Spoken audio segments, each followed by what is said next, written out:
Salut, aujourd'hui on se retrouve pour la création de la petite recette de gommage. Si vous n'avez pas tout suivi, il y a 2-3 jours je vous ai fait en fait l'invention de cette recette.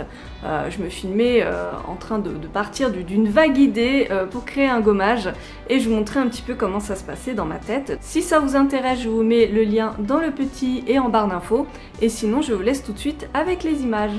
Donc voilà, nous allons pouvoir faire la recette. Donc on va commencer par doser le cœur de crème, donc qui est mon émulsifiant. L'avantage de cet émulsifiant, c'est qu'on peut l'utiliser en one pot. Si vous voyez pas ce que je veux dire, je crois que je vous ai fait une vidéo dessus. Oui, c'est ça. Je me rappelle maintenant, je vous ai fait une petite vidéo dessus.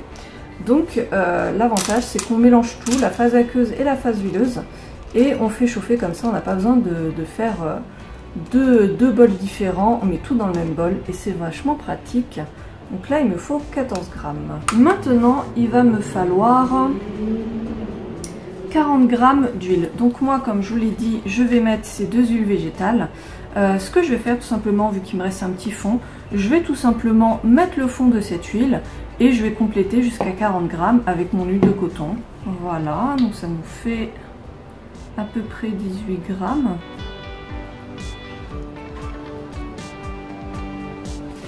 J'avais même pas allumé les lumières, donc là je pense que ça sera mieux pour vous. Donc maintenant on va rajouter l'eau. Alors moi maintenant j'utilise de l'eau comme ça, donc de l'eau que je filtre avec un charbon, voilà. Il faut bientôt que je vous en parle d'ailleurs, je vous ferai une vidéo sur ça.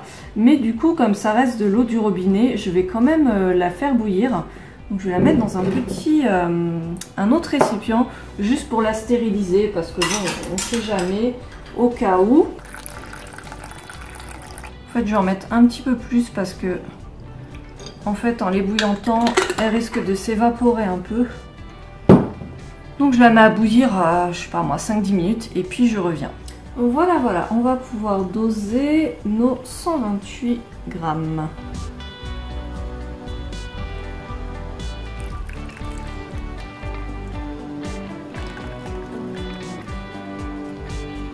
Voilà.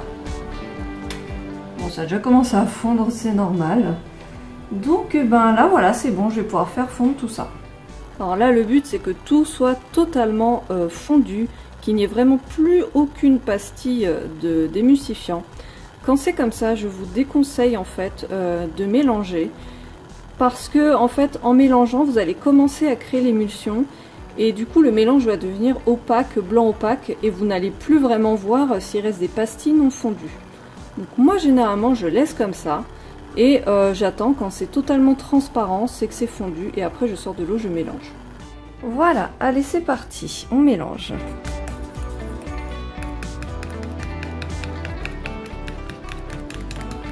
Vous avez vu, tout de suite ça s'opacifie, tout de suite ça se transforme en lait blanc.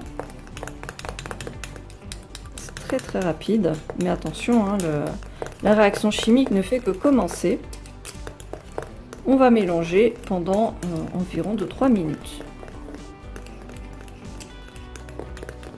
La texture commence doucement à se gélifier. Je ne sais pas si vous vous rendez compte.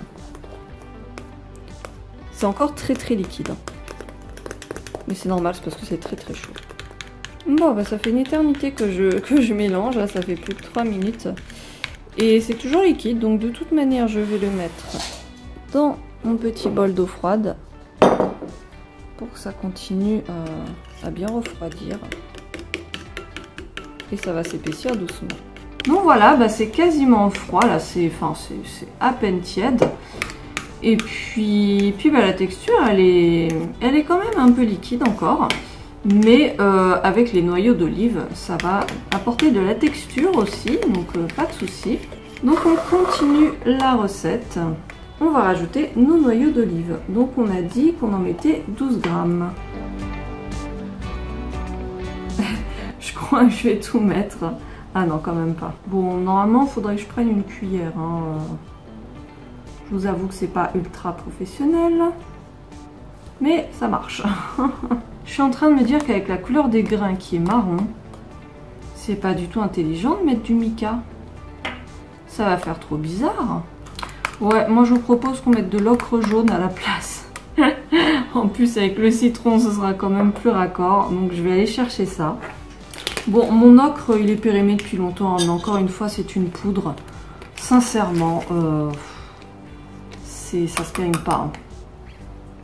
Donc voilà, j'en ai mis une dash, comme j'avais dit au début. Ouais, alors peut-être qu'une dash c'est pas suffisant quand même. On dirait que j'ai rien mis du tout. Bon, on va mettre une deuxième. Bah, c'est vrai que l'ocre encore ça va. Franchement, c'est pas comme les micas. Les micas c'est très tenace. Enfin, ça tâche l'émail. Ça part très bien au lavage. Hein. C'est pas le problème. Non, mais c'est absolument pas jaune mon histoire. Bon, écoutez, on va y aller. Hein. C'est pas très grave. On va rajouter deux autres. Bon, écoutez, c'est un peu jaune marronné. Je crois qu'on va s'en contenter. Hein. Sinon, demain, on y est encore. Et donc, je le marque tout de suite dans ma recette. Hein. Je modifie sur ma recette que j'ai mis du coup 4 dash ocre jaune. Ensuite, on va pouvoir doser la petite fragrance, donc directement avec la pipette. Alors, j'utilise toujours les pipettes là de chez... Ah, je me rappelle plus, je vous mets le nom à l'écran. Le problème, c'est que quand je les désinfecte, et ben ça efface. Donc là, je vais mettre 4 ml en sachant que normalement, c'est 4 grammes. C'est pas équivalent à 4 ml, mais voilà, je reste... C'est un peu approximatif, c'est une fragrance. Hein, si vous la dosez pas exactement à la virgule près, c'est pas la fin du monde. L'important, c'est que ça sente bon, voilà. Ce sera totalement suffisant. Donc, on mélange. Bon, en sachant que j'ai mis les 4 grammes d'un coup, je vous conseille de mettre 1 millilitre par millilitre, voire 2 millilitres par 2 millilitres. Mais bon, en vrai, ça risque de faire un peu déphasé. Mais là, ça va. Ah, j'ai l'impression que la couleur, elle change. Ça devient de plus en plus jaune. C'est fou, ça. Ça doit être une question d'acidité, en fait. Tout simplement. Ah ouais, c'est fou. Ah, bah voilà. Il est jaune, mon truc. Toujours, hein, quand je fais mes recettes, je relis bien ma recette de A à Z pour vraiment voir si j'ai rien oublié. Donc, cœur de crème, eau, huile végétale, noyau d'olive, fragrance, ocre. Et donc, le Cosgar, il nous faut 38 gouttes.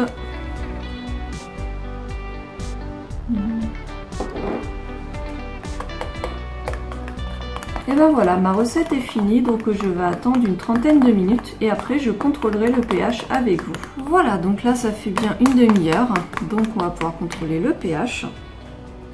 Je renvoie à ma vidéo pour savoir comment on fait, mais du coup, hop, j'en étale dessus. Ok, donc je viens de contrôler le pH, je suis à peu près à 5,5 et le minimum pour les produits pour le corps c'est 5. Donc c'est bon, je vais pouvoir le mettre en pot. Bon, je vous avoue qu'il est quand même un peu trop liquide pour un gommage. C'est peut-être un peu trop. Donc au final, ce petit gommage, je m'en suis servi plusieurs fois, vu que ça fait quelques semaines maintenant que je l'ai réalisé.